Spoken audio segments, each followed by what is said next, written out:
Well, good morning, South Elkhorn. For those that don't know me, my name is Bobby McDonald.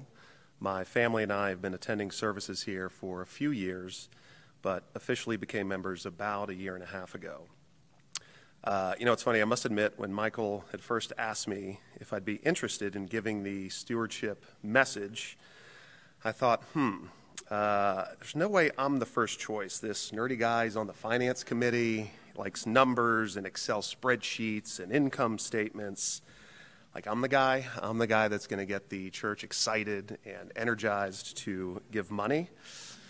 No way. Well, it turns out Michael told me the Spirit whispered my name into his ear. And so, of course, how do you say no to that? I said yes, of course. So here I am. And nevertheless, I'm so very honored to be here and to have the opportunity to share the story of my journey with South Elkhorn and stewardship.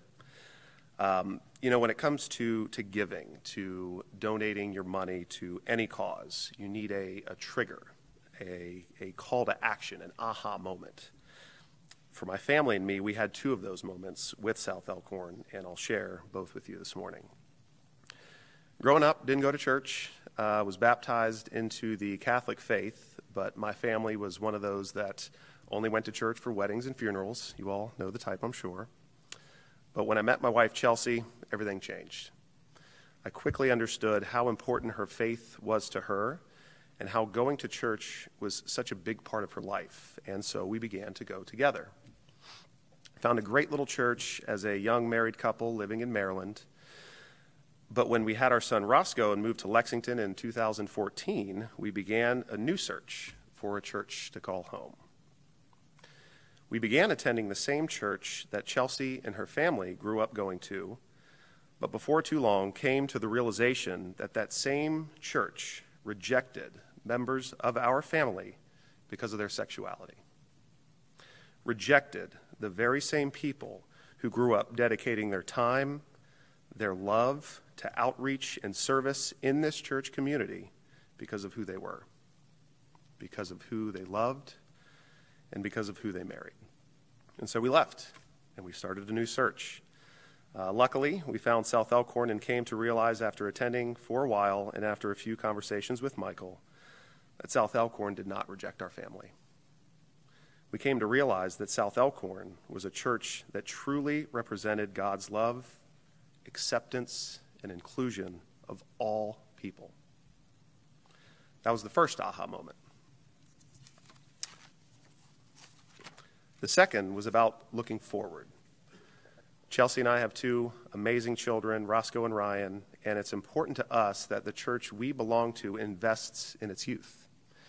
In speaking with Michael, there's a common theme in next year's plans to invest in staffing and development of children and youth programs. When our family attends Sunday service and we see, you guys, the teenagers sitting over there up front every week joking around, we hope that we see our kids up there one day. We hope that our kids are able to form strong, lifelong friendships through shared experiences of outreach, community service, mission trips, and other activities with God's love at the center of it all. For all of us, our children are the future leaders of this church. And South Elkhorn, as a result of our shared giving, is investing in that future.